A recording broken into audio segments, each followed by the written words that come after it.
War is often measured in lives lost, cities destroyed, and borders redrawn.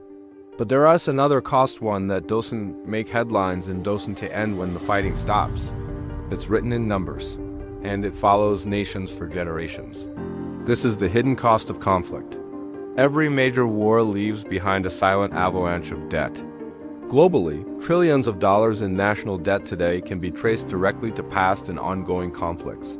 Long after the last shot is fired, countries are still paying interest on wars their citizens may barely remember. The battlefield fades. The debt does not. So, how do bullets turn into billions? When war begins, governments need money and fast. The first tool is emergency borrowing. Governments issue bonds and treasury bills at massive scale, pulling money from citizens, banks, and global investors. Debt rises overnight, justified by urgency and survival. Next comes money creation. Central banks step in, printing money to keep the war machine running. In the short term, it works. In the long term, it fuels inflation, shrinking savings, and weakening currencies. Then there are international loans and aid. Allies lend to allies. Institutions step in with conditions. What looks like help today often becomes a financial chain tomorrow. This is the war chest. And it never comes free. History makes this painfully clear.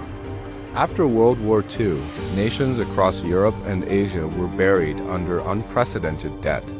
Even the victors struggled, rebuilding entire economies while servicing massive loans. Recovery took decades and reshaped global financial systems forever. During the Vietnam War, the United States funded conflict through borrowing rather than taxes. Social programs were cut, inflation rose, and economic pressure spread at home. After 9/11's, wars in Afghanistan and Iraq added trillions to the U.S. national debt.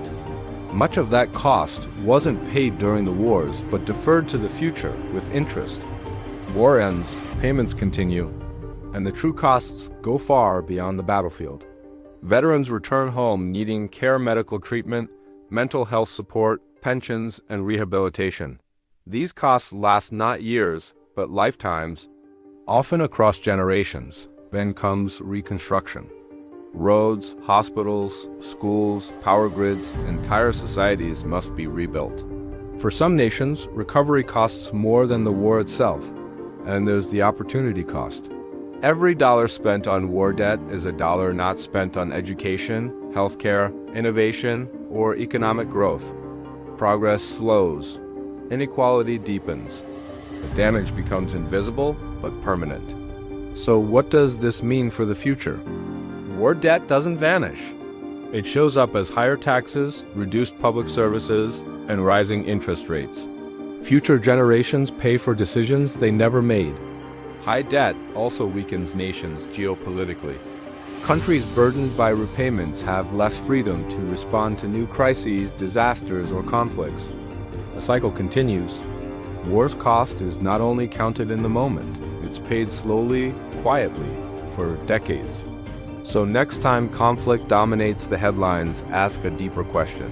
Not just who is fighting, but who will be paying? Because when the guns fall silent, the debt keeps speaking.